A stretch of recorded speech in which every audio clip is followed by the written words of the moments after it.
Presents. I come with presents. We find ourselves in a random neighborhood, kind of nearby my neighborhood. I just didn't want to go home. I'm still practicing presence as we speak throughout my day, just making sure that I am not falling under, going unconscious.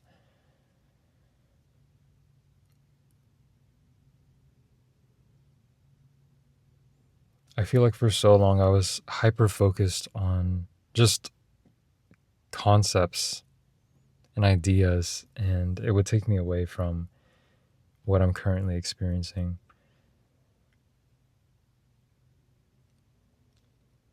But I notice I do tend to go to extremes. So I don't know if there's a such thing as being too present. Is that such a thing? Being too present. I don't think so. What I wish was possible was the choice to change instantaneously. Like just decide one day to live as if you are the ideal version of yourself and stick with it and have it not fade away. But unfortunately, that's not how the mind works.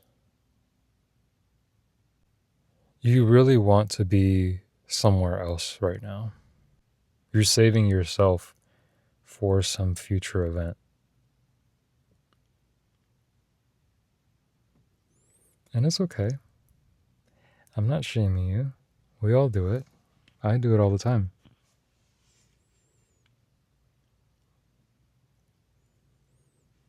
So why am I bringing this to the light? Because it should be common knowledge that if you constantly live in the future, waiting for the future, then you will always live in the future and never in the present. So if you ever get to that point in the future, your mind's still going to be ahead. One thing I said that I was going to be working on was trust in the divine. Trust that it is all working out and everything that I'm doing is in favor of what I want to achieve. I wanted to bring up a time when I used to live in San Diego and I had my car and it was making this sound. When I first moved down there, it made the sound a little bit, and then as I stayed a little bit longer, probably like 3 months in, the sound was getting more intense and it was like a rattling sound or whatever. And it finally came to the day where I was just like, okay, let's figure out what this is. And so I call like one of my car friends down there, and he kind of lived kind of far. So I had to record a video of the sound, and then I was like trying to test out all the different possibilities that he was telling me, like put it in reverse in Revit or put it in neutral, whatever. I couldn't figure it out. And then I did a little test drive and I found myself in a parking lot in front of the grocery store. And I check under the hood to check on my transmission fluid. And this dude comes up to me, and I don't really remember what he said, but we started talking, and he ended up being a mechanic at a shop that's like 10 minutes away. And so he gave me the information for his boss.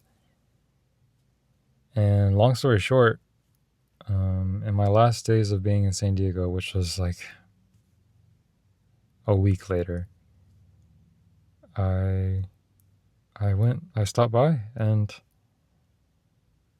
they were able to fix it for me. They just saw it was just a loose piece of metal under my car and they just tore it off for free.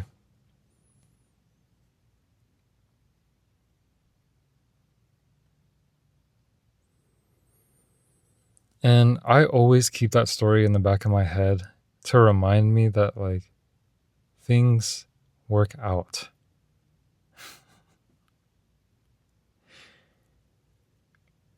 And it's not always going to be, I guess, coincidental like that.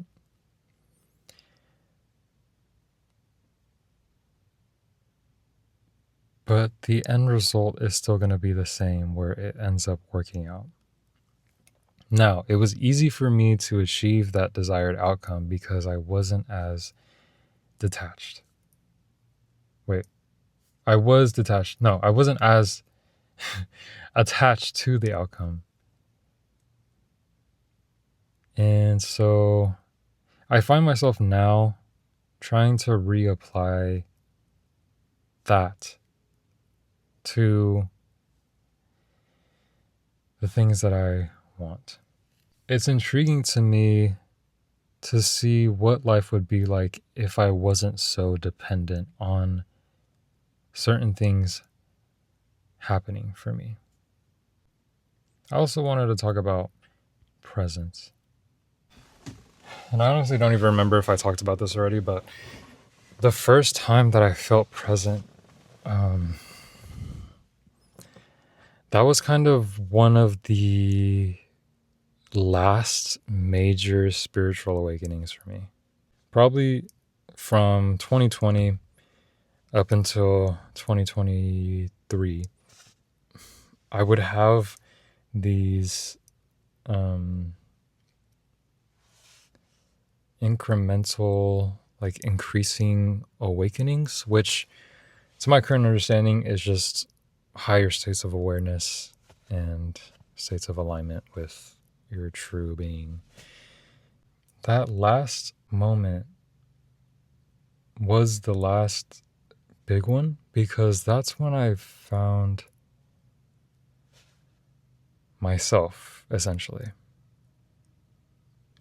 I feel like I learned all these lessons, and the last lesson that I had to learn was detachment from, like, everything.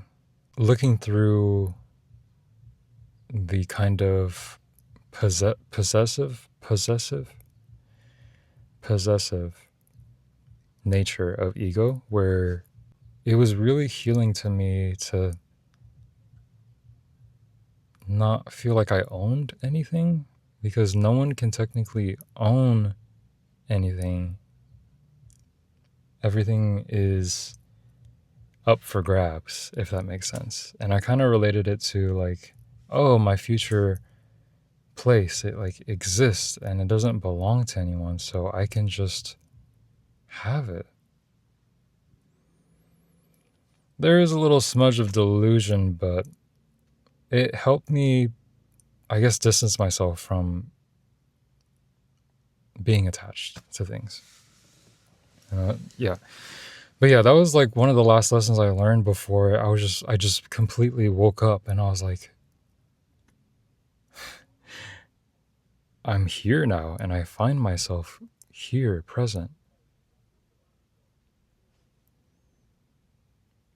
And I've never felt that before.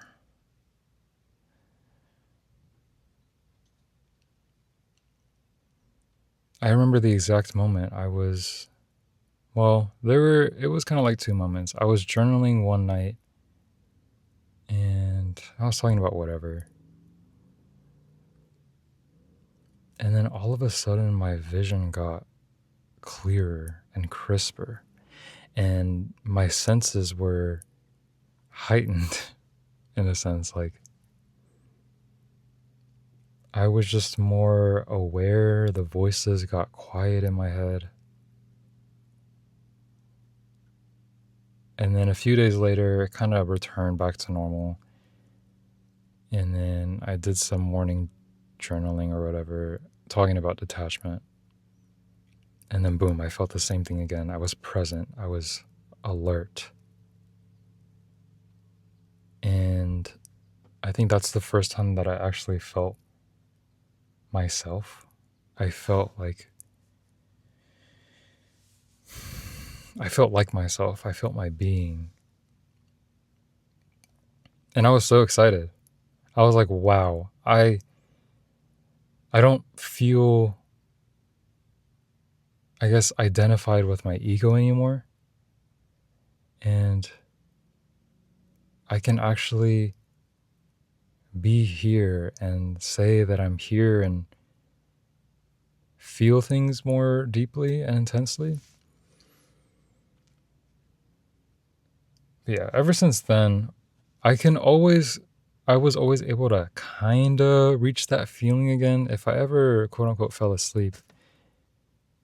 And I focused my attention on being more present instantly. Like once I knew I was present because I would feel like an overflow of peace and bliss and joy. And then I'm going to go away again. And so,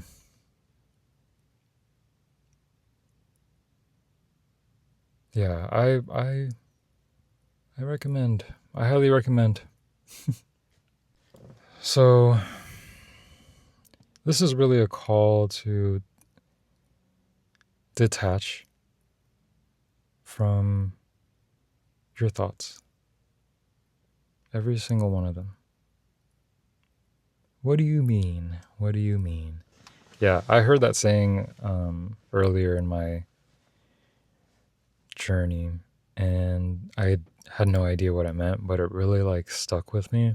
And then few years later, I finally like understood what it meant. But kind of think of it like this: if you're holding an apple in front of you, and you see that it's an apple, the fact that you're observing it means that that apple is not you. Right? Right? So if you think a thought and you're aware of it, say for example, what's the first thought that comes to mind right now?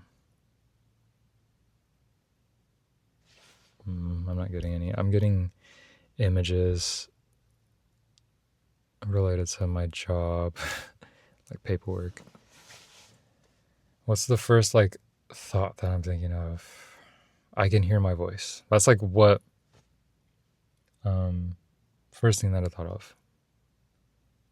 I can hear my voice. Okay, great. Great example. The fact that I am aware of that thought means that that thought isn't me. So let's just reframe it like this. Who is the one that is aware of that thought? Who is the one that is observing that thought?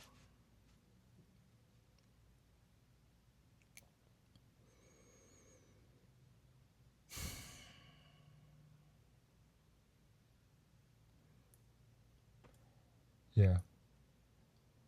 That was just something interesting that I learned. I think I learned it from the book Untethered Soul, where he used a movie theater analogy. I'm sure you can search it up. This is just a call to detach from your thoughts. Just recognize that they aren't you.